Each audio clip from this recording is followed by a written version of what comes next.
Hello and welcome to Matchday Live here on LCFC TV as the Foxes travel to Everton on this Saturday evening in November. They'll be looking for all 3 points, of course, to get themselves out of the relegation zone.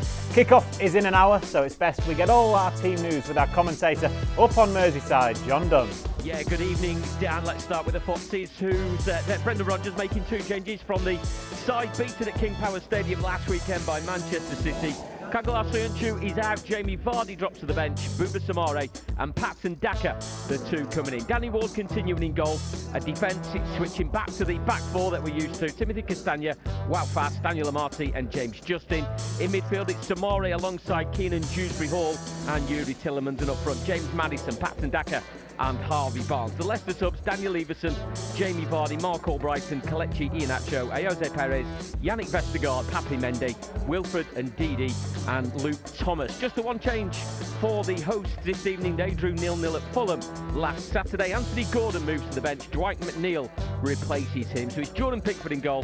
4-2-3-1 for the Toffees. Seamus Coleman, Connor Cody, James Tarkowski and Vitaly Mikalenko is the defence. Amadou Onana and Idrissa Gueye in midfield. Dwight McNeil, Alex Iwobi and Damari Gray supporting Dominic Calvert-Lewin up front. The Everton subs, Asmir Begovic, Nathan Patterson, Mason Holgate, Michael Keane, Anthony Gordon, Abdullah Doucouré, Neil Maupay, Tom Davis and James Garner. Thank you very much, John. Yep, we'll hear from you again just before kick-off, where you're on commentary alongside Jerry Taggart, who we'll also hear from in about half an hour's time. Before we do that, though, let's introduce the guest that we've got for now. Matt Elliott is alongside me in the studio. Good evening to you, Matthew. Evening, sir. And Tony Cottee, a man who played for both Everton and Leicester City, of course. Good evening to you, Tony. How are you? Evening, Dan. Evening, Matt. Yeah, I'm really good, Dan. Looking forward to the game as well. Big game. Yeah, what are you thinking today, Matt, just quickly?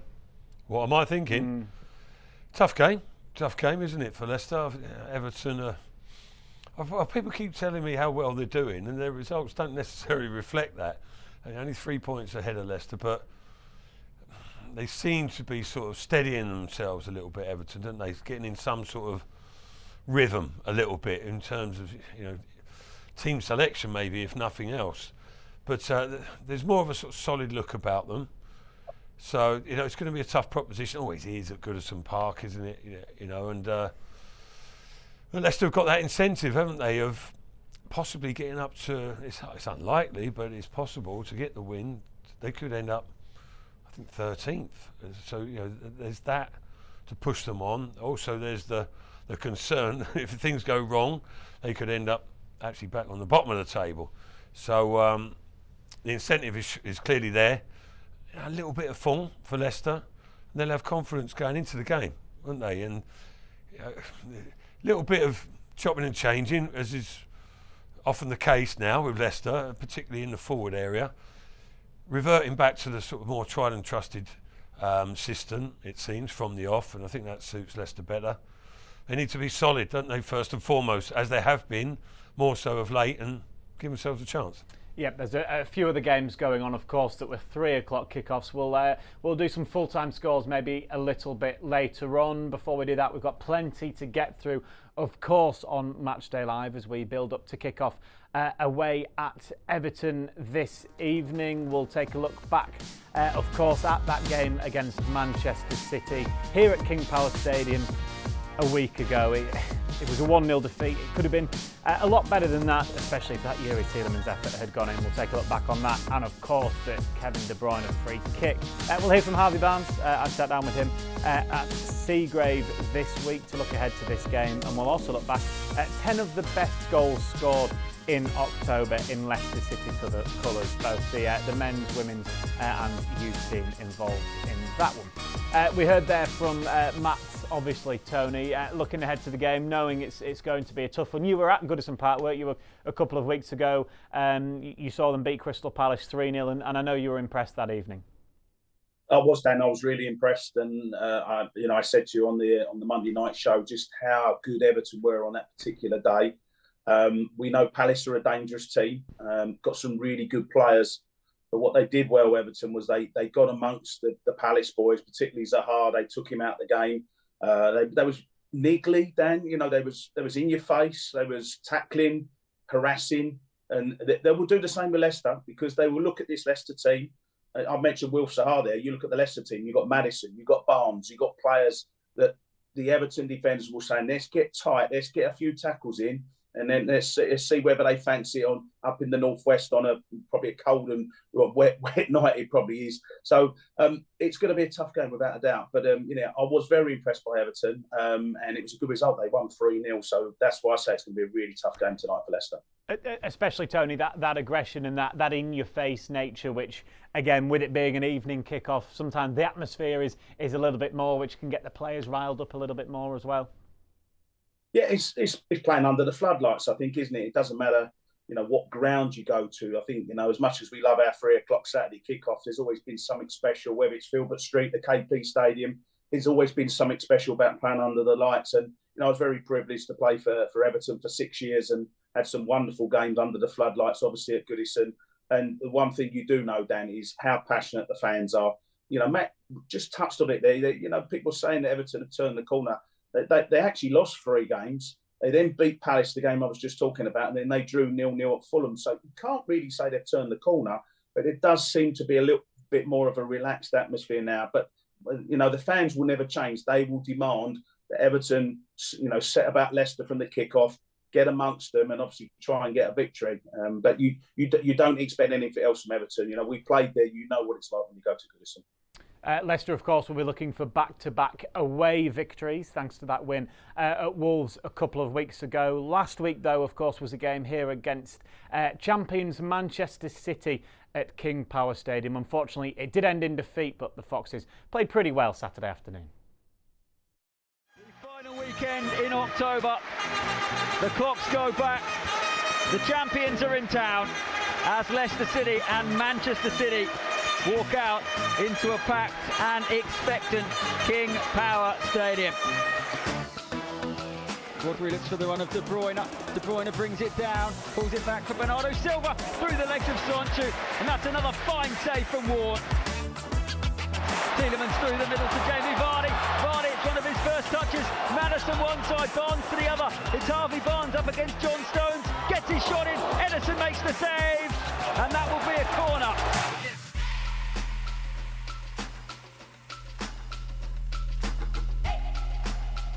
James Maddison is a draft excluder, lying on the floor. Here comes De Bruyne. Oh, it's a brilliant goal. It's off the post and in. There is nothing you can do about that. Kevin De Bruyne breaks the deadlock at King Power Stadium with as good a free kick as you are likely to see anywhere. And he loops it up to Tielemans on the edge of the box, who hits it. Oh, it's hit the bar. It would have been one of the great goals. And then Daniel Amati heads it down, and it's saved by Ederson. But had Yuri Tielemans scored there, we would have been talking about that goal for many a year. Into midfield, Ralph Fast wins it, and here is Maddison. Maddison puts it through. Iheanacho, first time shot just wide. Chance for Iheanacho. And Leicester, since the changes, look a totally different beast. Fantastic ball down the right-hand side for Iheanacho. Iheanacho gets there, puts it into Patson Daka. First time header, good save from Ederson. Almost a perfect goal from Leicester City. That is the full-time whistle. Just as Maddison was trying a Cruyff turn. And the boos are for the referee for not allowing the game to go on.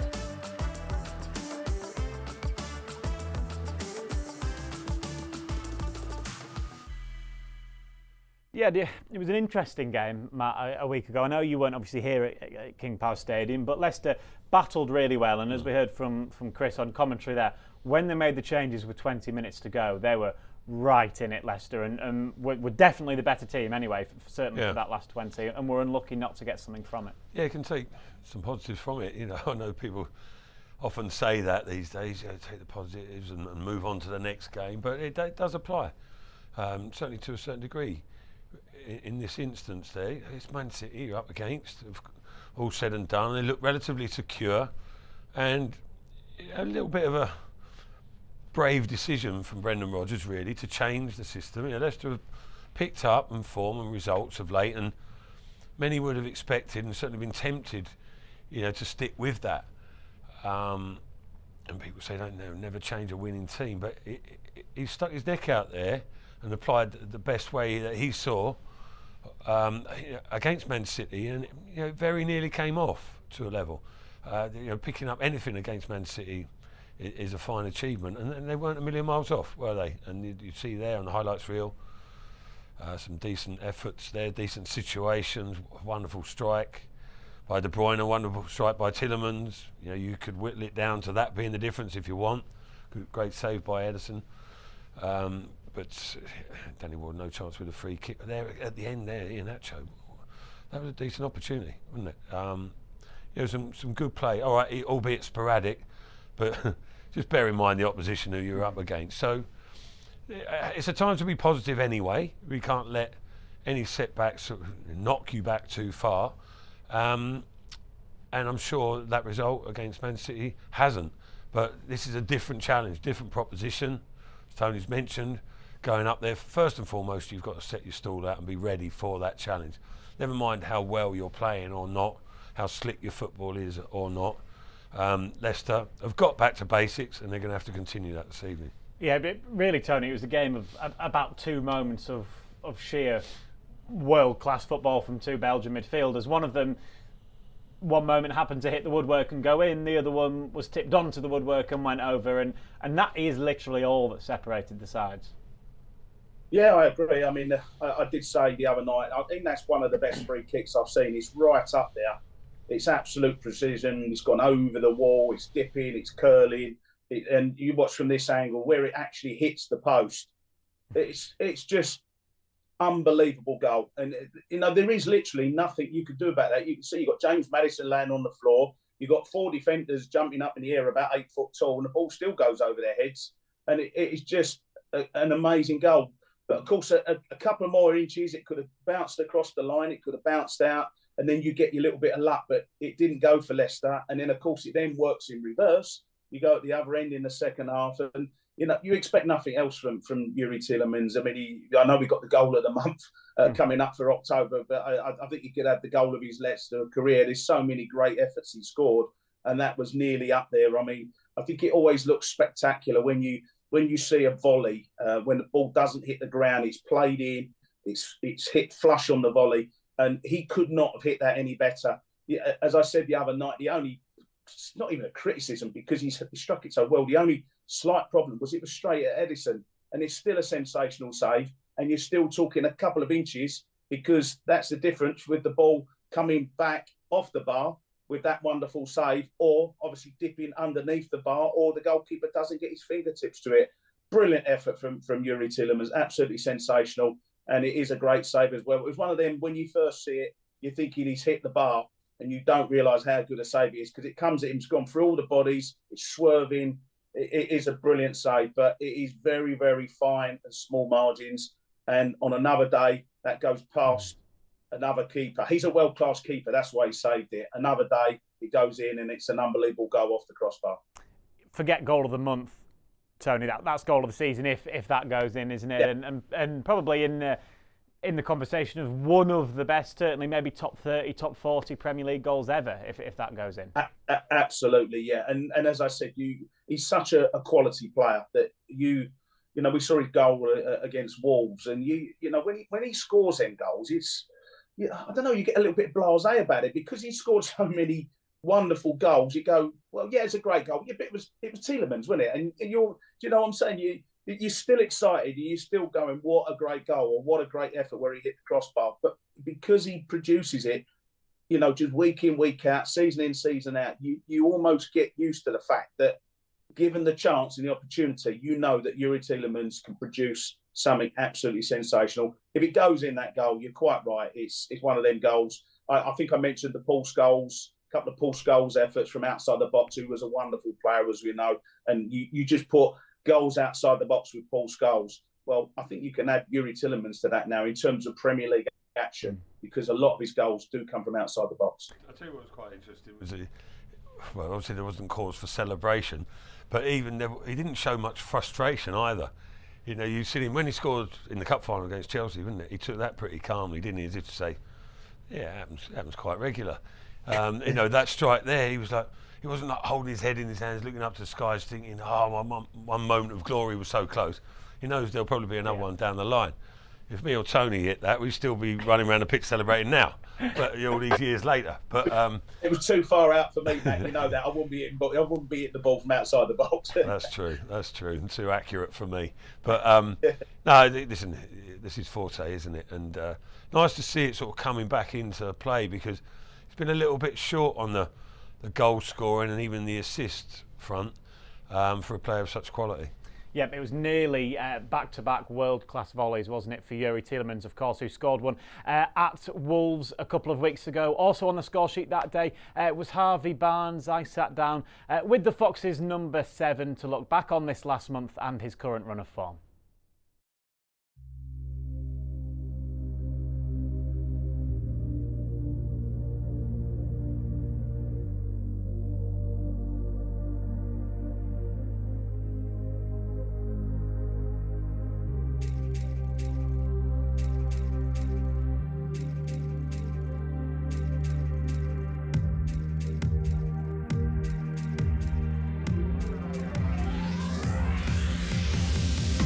Harvey, what was the mood like after that Manchester City game? Because certainly in the last 20 minutes, Leicester were right on top in that one and could very easily have got something from the game. Yeah, I think for us there was a lot of positives to take from that. We set up in a certain way to sort of manage the game. They also have a lot of qualities, so you have to approach it a little bit differently. And I think we stuck to the game plan really well. And then in the end, it took a bit of brilliance from a set piece to break us down. So you're disappointed not to, because you've worked hard not to come away with something. But overall, when you look at the performance, I think there was a lot of positives, like I said. Everyone knows about the start and how you guys have probably not performed to the level that maybe you know that you can, but you've then built up some momentum, some confidence before that Man City game. I take it because of the way that you played, you've not lost any of that really heading into this game against Everton. No, I wouldn't think so. I think, like you said, especially the 2 games before that, I think they were very good performances, clean sheets, scoring goals. It's everything that we're about as a team, really. Defending together and playing attacking football. It's what we do best. And sort of after that bad patch we went through, the games since, we've shown that in all of our games. So I think that we still had spells in the City game where created some good chances. We defended our goal well. So the things we've been doing in previous games, we still did that. It was just executed a little bit differently with the way the game was. So I think going into the weekend, we're full of confidence. And you in particular, from a personal point of view, must be full of confidence. You look like you're playing with a smile on your face at the moment. Yeah, definitely. I think sometimes it's easier to feel freer and play better when the team's doing so well. So especially over the last few weeks, I've been scoring a few goals and the attacking football we've been playing, it's been a joy to play in. Hopefully that continues this weekend and going forward. Yeah, what are you expecting from Everton at Goodison Park? Obviously they've got a very good defensive record, just 12 goals conceded in 13 Premier League games. I think it's always a tough game when you go there. I think for us, we've had some mixed games when we've been there. But we know, like I said, the last few games we've played, if we play like we have been, we can certainly go there and get a great result and hopefully put on an entertaining game and score some goals. And certainly last time out on the road at Wolves, obviously you were on the score sheet yourself in that one. That's the type of performance you want to take whenever you go away from King Power Stadium. Yeah, I think that was our first away win of the season. So our form's been picking up at home. So it was nice to get that first away win under our belt and sort of take the weight off our shoulders a little bit. For us, I think we've never had a problem either at home or away. It's always just been about, for us, taking our game plan if we're away, executing it, and we'll always have the support of the away fans there backing us. So it's always a good occasion. Just finally, we've spoken about Everton's good defensive form. Certainly in the last month or so, things have been shored up, haven't they, at the back? What have you made of that here at Leicester? Yeah, definitely. It was something we couldn't put a finger on what was going wrong, but there was definitely a problem at the start of the season. We were conceding way too many goals, and we were almost making it impossible to win games with the amount we were conceding. We were having to score 4 or 5 goals a game to get a result, which we knew wasn't possible for us to do. So everything sort of clicked in the last few weeks where we're working hard as a team. We're keeping giving the ball out on net, and it's making lives a lot easier for ourselves to go and win games. So I don't know what it has that's changed, but whatever has it, it's been a great benefit to us. Tony, I know you'd much rather talk about goals than clean sheets, wouldn't you? But it's been vital, hasn't it, really, in the last month that Leicester have, as we've heard there, really sorted things out at the back, or hopefully it seems like they've sorted things out at the back. Well, they had to, quite simply, Dan, because it was unsustainable is the word I'm trying to use. You can't lose 6 games on the trot and concede 4s, 5s, 6s, as was the case during that run. And it was, I was reading and listening. I think it was Brendan, and they were saying about even when they lost to Spurs, they still didn't think they was that far away, despite the fact they obviously conceded 6 goals. But it has to start from the back. We've spoken about it so many times on our shows. You can have the best midfield players. You can have the creative midfield players. You can have, as Leicester have got, 3 very, very good centre forwards. All of it is totally irrelevant if you're shipping goals at the other end. And it was a massive problem. And they deserve great credit, not just the back 4, and Danny Ward as well, who I might add, who's coming to form, made some good saves against City last week. They deserve credit. But as a team, they deserve credit because they've got it back. Even last week, they're playing against, probably the Premier League champions again, maybe even the champions of Europe this year. They're a very, very good team. And it was a solid performance again. They didn't really create that many chances. And it gives you a real base to build upon, And going to Goodison, you've got to do that. You've got to be solid at the back. And then you rely, you stay in the game. You don't concede 2-3 early goals like what was happening early in the season. And then that gives you a real platform to build on later in the game. So the defence has been fantastic. And you've got to add, I think, Wout Faes has been a real sort of instrumental part of that. How impressed have you been with the man we saw on screen, Harvey Barnes, and particularly in the last couple of weeks or so? He seems to have hopefully, again, kicked on his game a little bit further, which you've been calling for a while. Well, hoping for, more than anything, really. I just feel that Harvey's capable of so much out there, and quite often he produces it, and we're seeing evidence of that, here. Sometimes it's nearly but not quite, as it was against Man City. But he is, he's such a threat when he's on his game, isn't he? He's such an outlet as well, but it's a little bit hit and miss at times, even now. But if he could bring some regular consistency to his game, you're really talking. And I don't know, it's probably longer than I care to think about, but we've been talking about his potential for a while, haven't we? And every now and then he looks like he's actually going to fulfil the potential, and then all of a sudden it sort of not dries up, but it doesn't quite develop as you think it may. So I don't know why. It's just that little extra bit about his game, going to do it regularly. He could take any fullback in this league to task on his day, and he regularly does it for, let's say, half a game, but then sort of not fades out, but doesn't follow that through in the second half.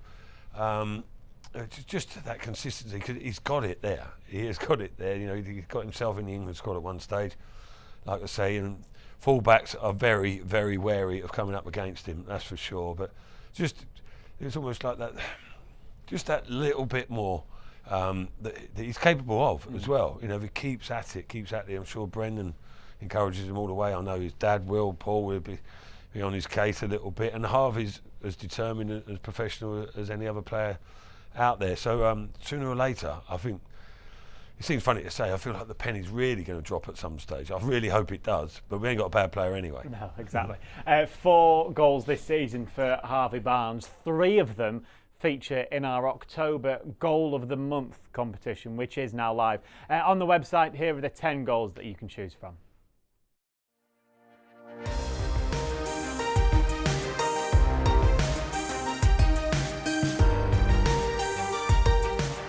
Going as far back as last season for Maddison, 8 goals in 11 Premier League games, and he's dropped one over the top for the pacey Vardy to latch onto.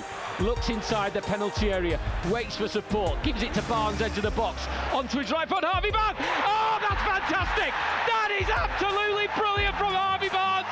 Leicester scored 2 goals in 60 seconds, and Nottingham Forest are left stunned here at King Power Stadium. Another beauty from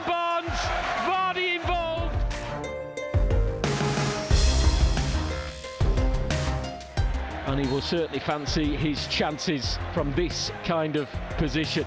It's James Maddison, right-footed! Listen to the noise, it tells you what Maddison has done. He's curled it beyond the wall and into the bottom right corner. His second of the evening, Leicester's third against their East Midlands rivals.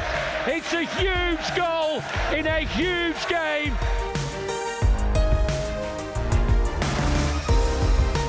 Nice turn, Daka. Gave the Forest defenders the eyes and gives it to Maddison on the right. It's a ball driven in, Daka! Brilliant, Patson Daka the substitute. Maddison, this time the creator, fizzing one in right-footed, and it was slightly behind Daka, but he has skillfully, intelligently and brilliantly turned it beyond Dean Henderson. It's nestled into the bottom corner.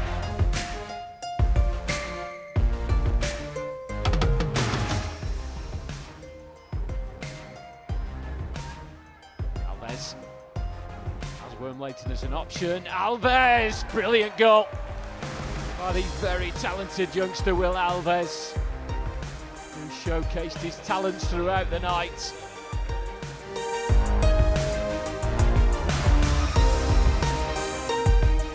Ball in behind, Pratt sliding and managing to put the ball to Vardy. Dewsbury Hall, Harvey Barnes! Loves playing against Leeds United as he strokes that one home, ending a super move by Leicester City down the right. Pratt, Dewsbury Hall, Vardy, the final touch with Barnes. 5 Premier League games against Leeds, 5 Premier League goals.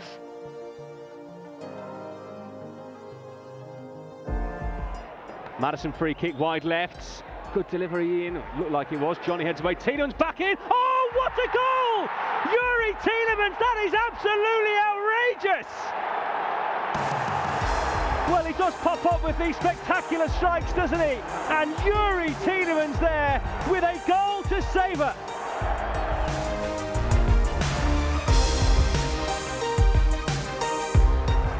From Leicester down the left with Barnes, running at Johnny. He's got the beating of him, into Dewsbury Hall, back to Barnes on the left. Barnes, 2-0! Classic Harvey Barnes. Give, go, move, shoot, score. And Leicester City in a very commanding position here already. We haven't even played 19 minutes. They lead by 2 goals to 0.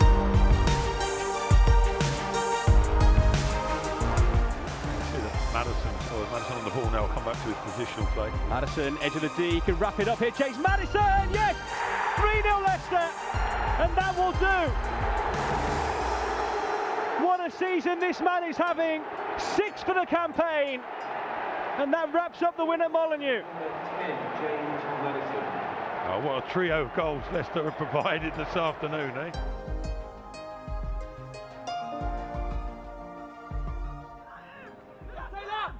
On for Alves. Alves' strike, and it's an absolute beauty. Will Alves has been Leicester City's best player in this game. And so it's fitting that it's him to find the equaliser for the Foxes.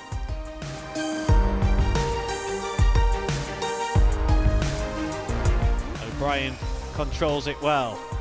Simon's in space down the right hand side, but she'll go forward and play in Flint. Here's Natasha Flint. The shot's into the bottom corner. Natasha Flint gives the Foxes the lead.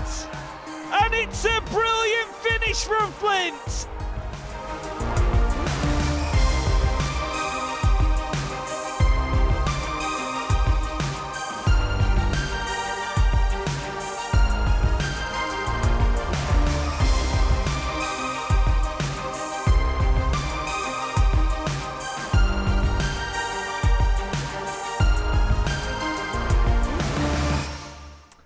You can have your say on the website. Which of those is your favourite? Matt, do you want to float your nomination Well, forward, you please? said to me, well, the goals were going in, the highlights being shown, keep it brief. Yuri Tielemans. That's it, finished.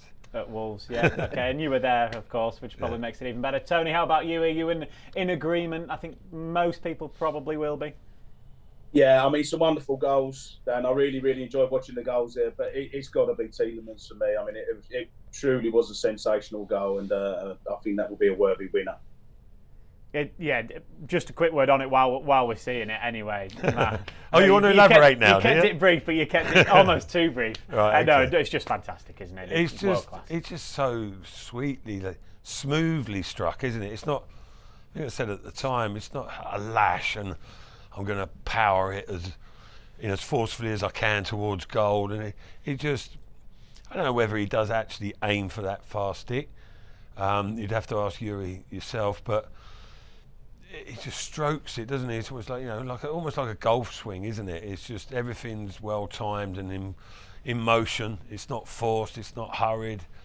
It's just a quality strike from a quality player in those positions as well. Again, referring back to his goals previously and even the cup final goal, that wasn't absolutely tanked by him. He just struck through it, nice. Even rhythm, and you get just the same amount of power and the better direction, and it just withered its way through, didn't it? It was a beautiful strike, and nearly matched last weekend against Man City, but not quite. But you feel like there's more to come from Yuri Tielemans. It'd be nice to see it more often.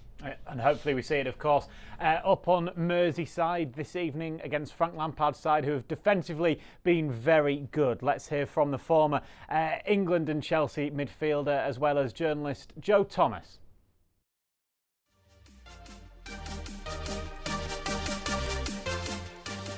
It was always going to be a challenging summer at Goodison Park for manager Frank Lampard, after narrowly avoiding relegation at the end of last season. The Toffees stayed up by just 4 points, 3 of which were picked up at King Power Stadium back in May. Lampard's side had the 5th worst defensive record throughout the whole of last season, but crucially, at the start of this campaign, they have the 4th best. So you want to stem the problems that Everton had defensively, you want to create a strong core at the back, increase the resilience, increase the robustness, make them less susceptible to injuries like they were at the back end of last season. And as a result of that, you see this really strong core emerging now, particularly the centre-back partnership between James Tarkowski and Conor Cody, who are both obviously summer signings and have had an incredible impact on the team on and off the pitch as well. He's rebuilt the midfield, he's moved Alex Iwobi into the middle, and he's probably been one of the best players for the Premier League season so far. Brought back Idrissa Gueye from Paris Saint-Germain. He's had an immediate impact, and he's brought in Amadou Onana, a youngster from Lille, who looks like a real player. Perhaps unfortunate in the sense that a lot is being required of him at such an early stage in his Everton career, but he really has hit the ground running and looks really good. So I think when I kind of look back at the past, the season so far, I think it's been largely positive. Everton's playing a more progressive style. They've gone from 5 at the back to 4 at the back. They look far more solid at the back as well, which is useful.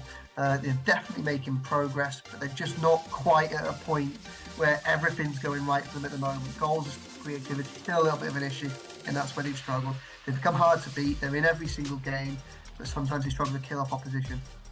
As we just heard there, defensively things do seem better for Everton, but just 11 goals scored in their opening 13 league games is a worry for the forward players. A proven goalscorer himself in his playing days, Lampard wants to end this first part of the season on a high. Yeah, what is tangible? Just points. Yeah, that would be great to finish this block well going into the World Cup. But yeah, I think it's positive because I think people can see, especially in-house, our fans and people here can feel that we're working hard, working in the direction.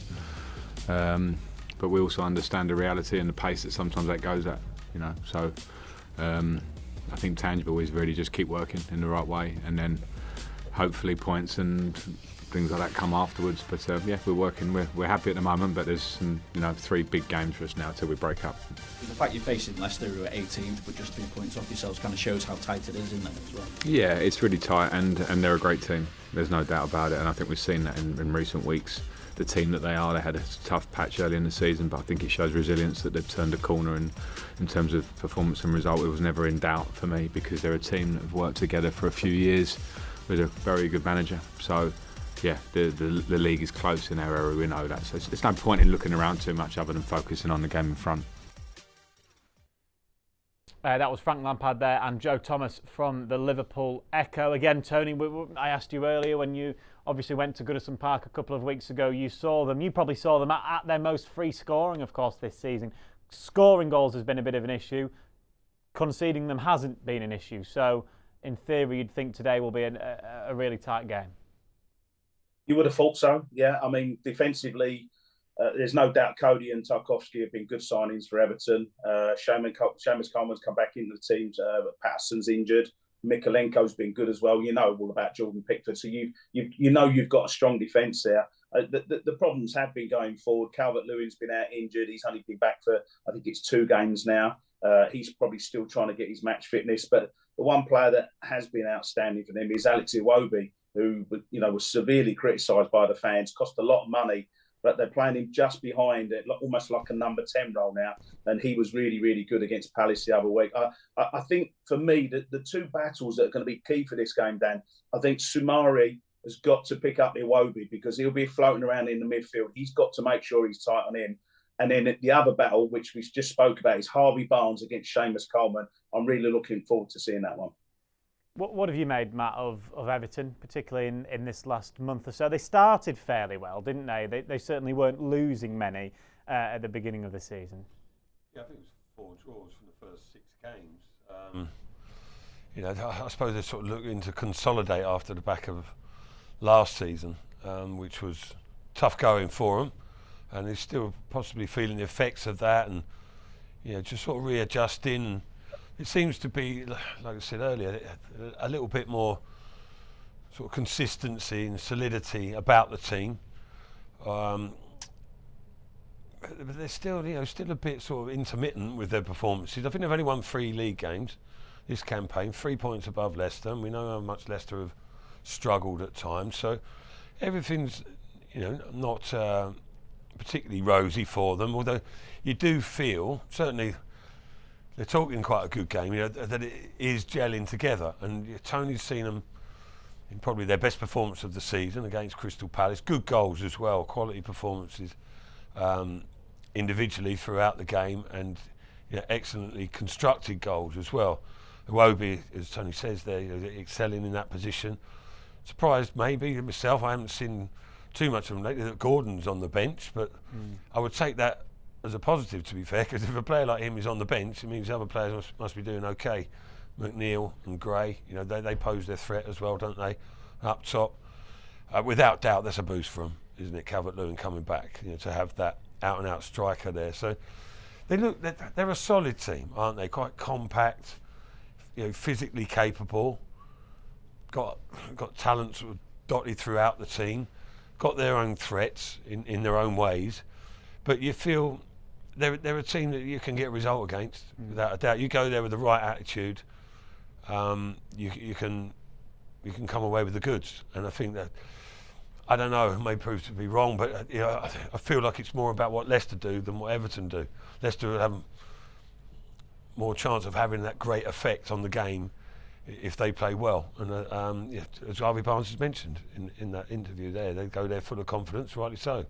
That's the voice, of course, of Matt Elliott, who is in the nice warm studio with plenty of space to stretch out in, which I believe, Jerry Taggart, you may not have up in the press box. It's Everton, which is a bit notorious for being a little bit cramped. So firstly, good evening to you, Jerry. How is it up there?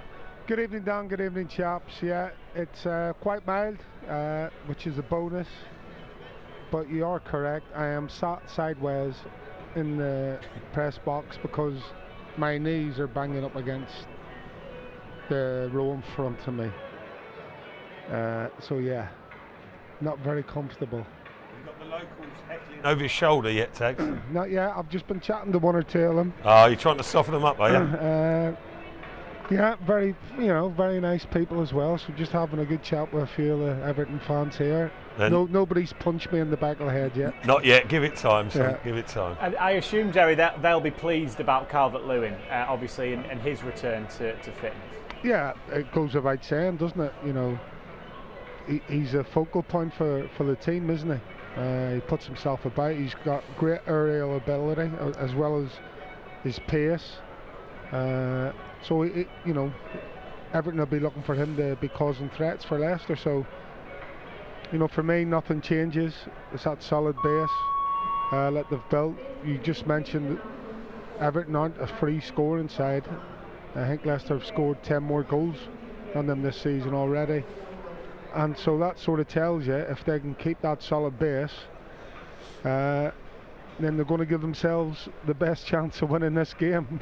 Which, you know, it's pretty obvious saying that, but you know, that is the reality if you look at the stats in regards to scoring and conceding goals for both teams. And one of the players that certainly in the last season or so and last season that has been causing a lot of problems for Everton going forward is Anthony Gordon. Are you surprised to see him on the bench, Jerry? Yes and no.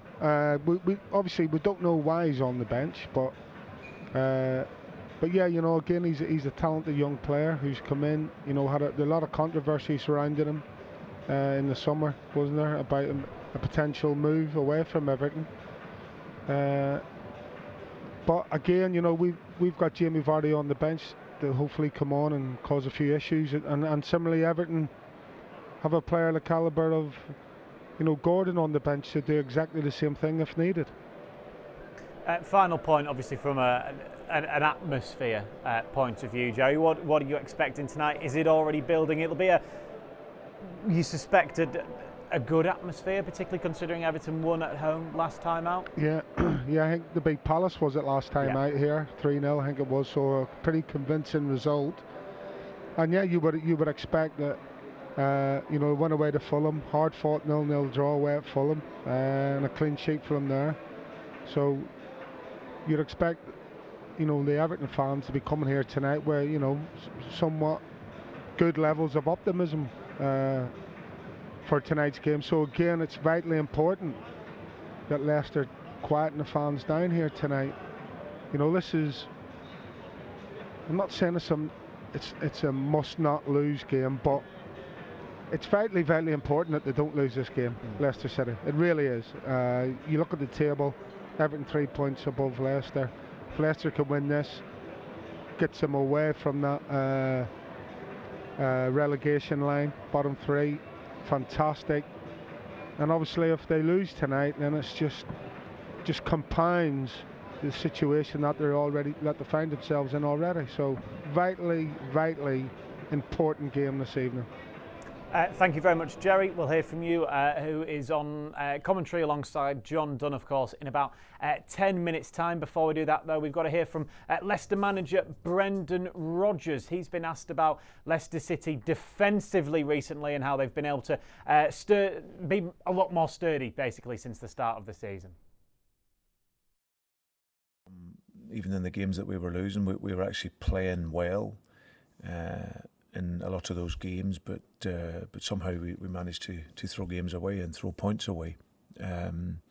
So it was really just been the case of analysing, working even harder on the training field in certain aspects of our game, clarifying roles within the organisation, and running and working harder.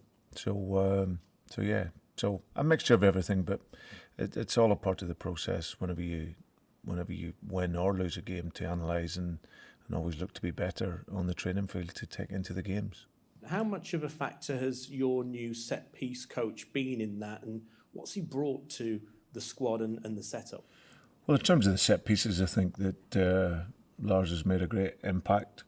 I think in terms of the defensive setup from that, we've looked strong and solid and aggressive when we've defended in that way, and that was the improvement we needed to make.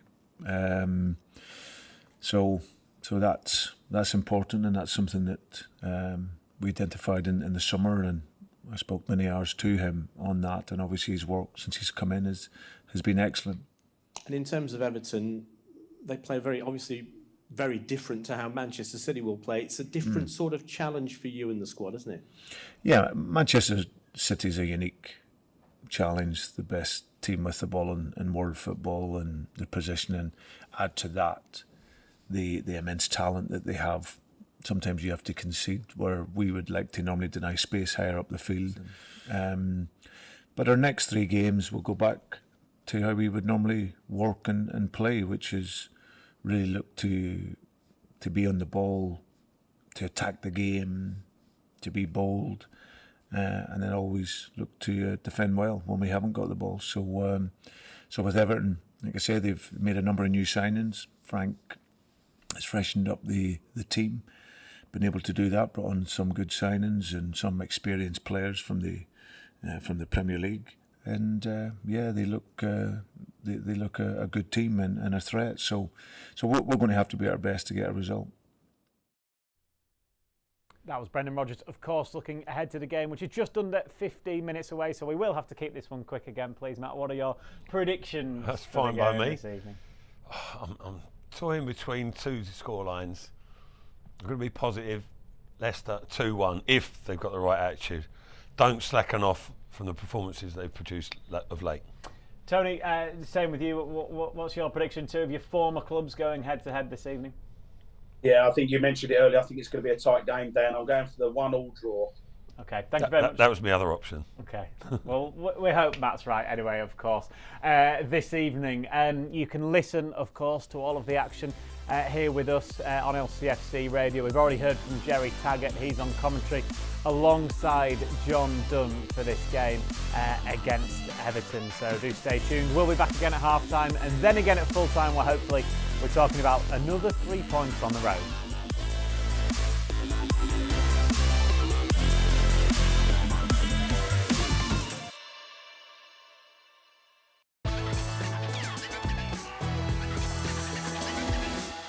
Because memories never fade, no matter how long.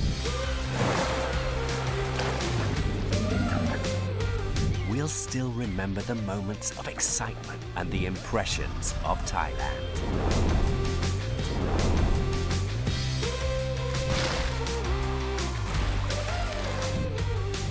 Amazing Thailand, now even more amazing.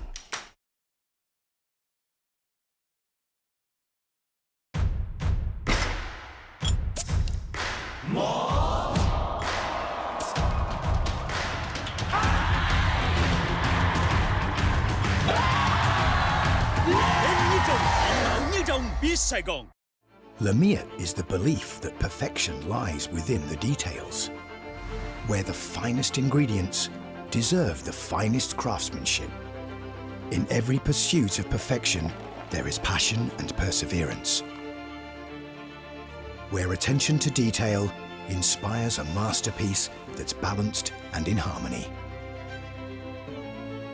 This is the Lamiat philosophy, brewed into every drop of Chang beer.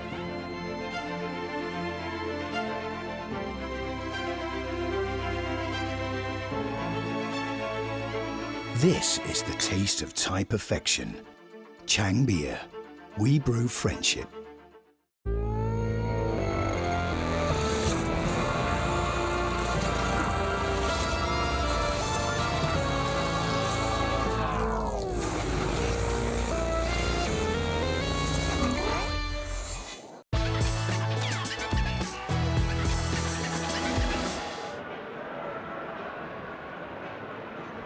Good evening and welcome to Goodison Park live here on LCFC Radio. Merseyside is the venue for Leicester City.